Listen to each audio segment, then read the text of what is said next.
Hello and welcome to Game Changers. मेरा नाम है आकाश और बात करेंगे टेम्बा बवूमा की।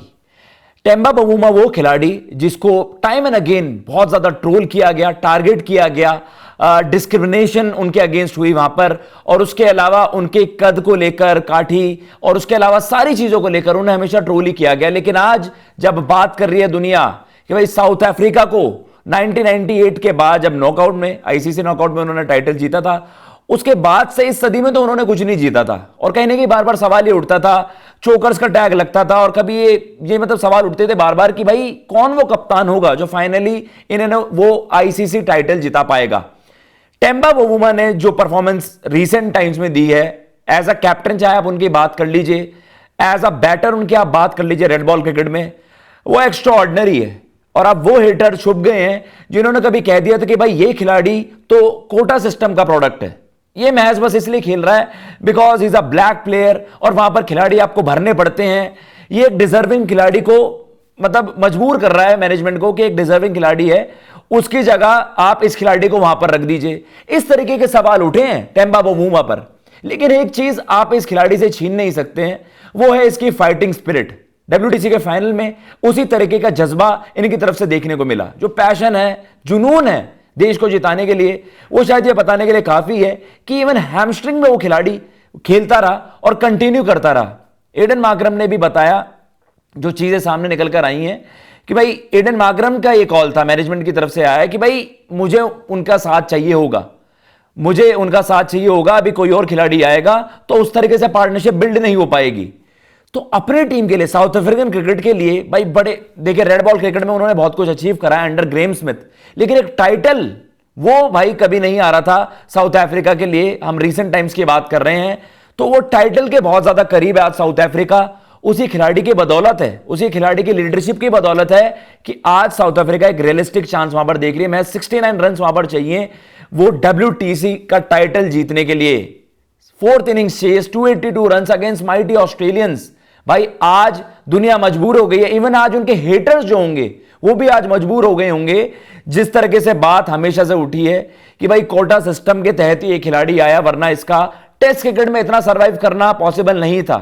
चलिए ओवरऑल अगर आप नंबर्स की बात करेंगे तो वहां पर आपको लगेगा अर्ली ऑन जो इसके करियर की शुरुआत थी, अगर आप बात करेंगे उनके इंटरनेशनल करियर की, तो वहां पर आपको देखने को मिलेगा कि भाई इन्होंने पिछले 2-3 साल में जिस तरीके की कंसिस्टेंसी दिखाई है, उसके बदौलत उनके वहां पर जो नंबर्स हैं वो इस तरीके से दिखते हैं। शुरुआती 50-55 मैचेस में महज एक शतक उनकी तरफ से था, उनकी तरफ से 50 आती थी, लेकिन वो बड़े स्कोर में तब्दील नहीं कर पाते थे। तो दुनिया कंपैरिजन ड्रॉ करती थी कि भाई क्या ये खिलाड़ी उन दिग्गजों की टक्कर का खिलाड़ी है जिन्होंने कभी साउथ अफ्रीका को रिप्रेजेंट करा है, चाहे वो गैरी किस्टन हो गए हो वहां पर, उसके अलावा जैक कैली से हो गए हों जिनके 45 शतक है, ऑल टाइम ग्रेट हैं, AB de Villiers, Hashim Amla, Faf du Plessis, और आपको बड़े बड़े दिग्गज हर्षल गिब्स, क्या ये उनकी टक्कर का खिलाड़ी है? और जो आप बार बार कह रहे हैं कि भाई हां इस खिलाड़ी में वो काबिलियत है, क्या वो सरवाइव कर पाएगा इंटरनेशनल क्रिकेट में? लेकिन बीते 3 साल में अगर आप बात करोगे, ये जो नंबर्स हैं 38.6 की उनकी एवरेज है, 4 शतक, 25-50, अभी तो भाई एज ऑफ नाउ है, ये इसको 5 शतक भी कर सकते हैं डब्ल्यूटीसी फाइनल में ही, जो कि साउथ अफ्रीकन टेस्ट क्रिकेट का पॉसिबली सबसे बड़ा मुकाबला है टेस्ट क्रिकेट इतिहास का। तो ये ओवरऑल जो नंबर्स हैं भाई इंटरनेशनल क्रिकेट में, लाइक अगर हम एग्जांपल दें, केएल राहुल को बड़ा हाईली रेट किया जाता है, इन्हीं के टीममेट एडन मार्करम की आप बात कर लीजिए, वो भी आपको नंबर्स भाई टेम्बा बवूमा को ही टारगेट क्यों करते हैं? अब आप इनके पिछले 3 साल के नंबर्स देखें, चलिए मैं मानता हूं करियर के अर्ली ऑन मतलब उस तरीके के नंबर्स नहीं थे कि आप कहें कि एक्स्ट्रॉर्डिनरी करियर है, या फिर आप एकदम से उनको कप्तान के तौर पर वहां पर नियुक्त कर दें। लेकिन अगर इनके डब्ल्यूटीसी साइकिल 2023-25 के स्टैट्स देखोगे तो वो काबिल तारीफ हैं।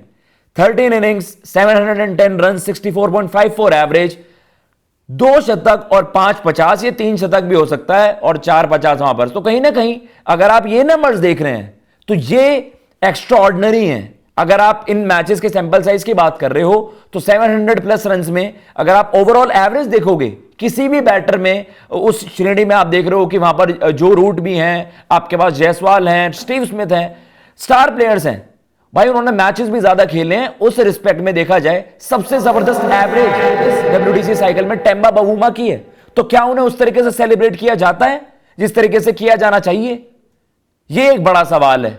तो जस्ट बिकॉज भाई आपने उसकी अपीयरेंस को लेकर उसको बहुत ज्यादा लोगों ने ट्रोल करा, साउथ अफ्रीका में पॉलिटिक्स भी वहां पर हुई, बहुत ज्यादा सवाल उठे कि ये बंदा डिजर्व नहीं करता, लेकिन अगर इसने ये टाइटल जिता दिया, वो 69 रन साउथ अफ्रीका अचीव कर लेगी, he will go down as one of the greatest captains. ये इस चीज को आप डिनाई नहीं कर पाओगे। अभी तक उसका क्लीन रिकॉर्ड है रेड बॉल क्रिकेट में, मतलब अभी तक वो मैच नहीं आ रहा, 9 मैचेस में 8 जीते 1 ड्रॉ है, कंप्लीट 100% रिकॉर्ड भाई। और उसके अलावा अगर आप बात कर रहे हो T20 क्रिकेट की भी, चलिए उनकी परफॉर्मेंस नहीं थी तो उन्हें उस फॉर्मेट में भाई देखा भी नहीं गया उस तरीके से। अब आप बात यही करोगे कि हां उन्हें एज अ बैटर उस तरीके से रेट नहीं किया गया, लेकिन T20 में भी अगर उनका विन परसेंटेज देखोगे वो भी काफी हायर साइड पर है, 50-60 के करीब। और उसके अलावा आप ओडीआईज में बात करोगे, वहां पर भी इनकी अगर एवरेज देखी जाए 43-44, जो कि ओडीआई में बहुत जबरदस्त एवरेज मानी जाती है, तो उस बंदे ने डिजर्व करा है वो स्लॉट। और जो लोग कहते हैं कि भाई कलर कोटा और उसमें जो अफ्रीकन जो अगर आप बात कर रहे हो उसी ओरिजिन के अगर खिलाड़ी हैं तो उसमें भाई रहता था, और ये क्यों ना हो। अगर हम कोटा की बात करते हैं, जो इन लोग मतलब आप कह सकते हैं कि जो एक सर्टेन कम्युनिटी के लोग हैं, अगर उन्होंने इतना कुछ झेला है तो वो इक्वालिटी भी तो होनी चाहिए ना। फिर अगर उन्हें वो प्रेफरेंसेस या वो प्रिविलेजेस पहले नहीं मिले इनके करियर में या इनके लाइफ में, तो उस चीज पर तो लोगों ने सवाल नहीं उठाए, लेकिन जब वो प्रिविलेजेस मिले जो ये डिजर्व करते थे, उस पर लोगों ने कह दिया। तो कहीं ना कहीं बहुत ज्यादा मुश्किल होता है टेम्बा बवूमा जैसा कैरेक्टर होना, और उन्होंने वहां पर ये कैरेक्टर दिखाया भी है। इंजरी के बावजूद भी वो साउथ अफ्रीका के लिए वहां पर लड़ रहा है, और आई एम श्योर कि भाई इस पारी के बाद उनका वो कद और ज्यादा बढ़ जाएगा, और अब लोग और ज्यादा हाईलाइट करके बात करेंगे कि टेम्बा बवूमा एक डिजर्विंग खिलाड़ी है जिसकी दुनिया आज तारीफ कर रही है, लेकिन ऐसी चीजें पहले नहीं थी। फिलहाल इस वीडियो में इतना ही। अगर आपको वीडियो पसंद आई हो तो चैनल को सब्सक्राइब करना मत भूलिएगा। मैं लेता हूं इजाजत। जय हिंद, जय भारत।